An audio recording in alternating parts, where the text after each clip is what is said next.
मिट्टी को चूमकर कसम खाकर मैदान पर उतरे थे रोहित शर्मा। मचाई ऐसी तबाही, थर-थर कांप गए श्रीलंका के गेंदबाज। गेंदबाजी करने से बचते रहे श्रीलंका के खिलाड़ी, अंपायर से भी उलझ गए। गुस्से में लाल हो गए थे रोहित शर्मा। पिछले मैच की कसर को इस मैच में किया पूरा। 4 छक्के 5 चौके तूफान की रफ्तार से ठोके 64 रन। श्रीलंका की जला दी लंका। श्रीलंका के खिलाफ पहली बार बीच मैदान पर हुआ सबसे high voltage drama. Virat Kohli का फिर भड़क गया गुस्सा। रोहित शर्मा को आउट करने के बाद हुआ भीषण बवाल। बल्ले की धार श्रीलंका से तकरार। गुस्से में रोहित शर्मा ने मचाई ऐसी तबाही, श्रीलंका के उड़ गए होश। ज्वालामुखी बनकर रोहित शर्मा मैदान पर आए, गेंदबाजों के छक्के छुड़ाए। ऐसे ऐसे चौके छक्के लगाए कि श्रीलंका के गेंदबाजों की धज्जियां उड़ गई। गेंदबाज गेंदबाजी करने से बच रहा था, गेंदबाज हाँफ रहा था। श्रीलंका को कुछ समझ में नहीं आ रहा था कि क्या कुछ किया जाए, रोहित शर्मा का कैसे शिकार किया जाए। पिछले मुकाबले में रोहित शर्मा ने अपने इरादे साफ किए थे, मगर इस मुकाबले में मैच में जो बची कुची कसर थी उसको पूरा करने का काम कर दिया और ऐसी भीषण तबाही मचाई कि श्रीलंका की लंका लगाकर रख दी। रोहित शर्मा ने राहुल द्रविड़ को पीछे छोड़ दिया। रोहित शर्मा ने वीरेंद्र सहवाग को पीछे छोड़ दिया और अब क्रिस गेल के एकदम पास पहुंच गए। क्या कुछ तबाही उन्होंने मचाई, पूरी कहानी आपको 3 मिनट की वीडियो में बताते हैं, मगर पहले चर्चा कर लेते हैं कि कैसे श्रीलंका की बर्बादी की कहानी लिखी गई।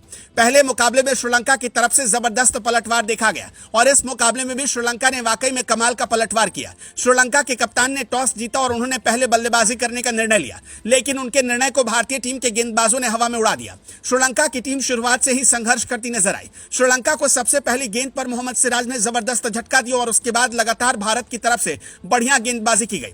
ऐसा लग रहा था कि भारत की गेंदबाजी लाइनअप के आगे श्रीलंका के बल्लेबाज रन नहीं बना पाएंगे। पूरी तरीके से श्रीलंका की टीम घुटने पर आ गई। वॉशिंगटन सुंदर, जिनको कि बहुत वक्त बाद अब टीम में खेलने का मौका मिला है, उन्होंने उस मौके को बहुत बढ़िया तरीके से बुनाया और अपनी टीम को मजबूती देने में कोई कसर नहीं छोड़ी। आपको बता दें कि वॉशिंगटन सुंदर एक कान से कम सुन पाते हैं, मगर जिस तरीके से उन्होंने श्रीलंका की लंका लगाई, हर कोई उनकी तारीफ कर रहा है। वॉशिंगटन सुंदर ने सिर्फ और सिर्फ 30 रन खर्च किए और 3 विकेट निकाले।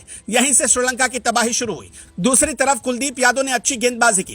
कुलदीप यादव ने 33 रन खर्च करते हुए 2 विकेट चटकाए और श्रीलंका की टीम ने जैसे तैसे करके स्कोर 240 तक पहुंचा दिया। यहां 240 रन भारतीय टीम के लिए बहुत बड़ी बात नहीं थी और जिस तरीके से भारत के पास जबरदस्त बल्लेबाजी का लाइनअप है, उसको देखकर तो हर किसी को पता था कि क्या कुछ होने वाला है। शुरुआत में जिस अंदाज में पिछले मुकाबले में रोहित शर्मा तबाही मचाने के लिए मैदान पर उतरे थे, कुछ उसी अंदाज में एक बार फिर उन्होंने मोर्चा संभाला और शुभमन गिल के साथ ताबड़तोड़ गेंदबाजों की कुटाई शुरू कर दी। कुछ ही देर में देखने को मिला कि किस तरीके से श्रीलंका के गेंदबाज हाँफ रहे थे।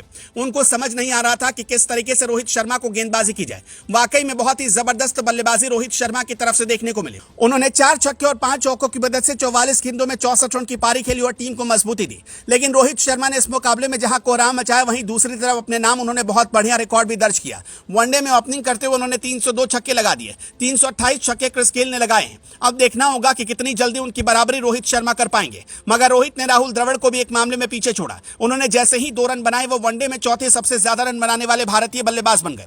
मगर मैच के दौरान एक हाई वोल्टेज ड्रामा भी देखने को मिला। विराट कोहली को जब अंपायर ने एलबीडब्ल्यू आउट किया, तो उसके बाद कोहली ने रिव्यू लिया और थर्ड अंपायर ने उनको नॉट आउट करार दिया, जिसके बाद श्रीलंका के कप्तान भड़क गए। लेकिन जो भी रहा हो, अभी चर्चा रोहित शर्मा की हो रही कि उन्होंने क्या गजब की बल्लेबाजी की।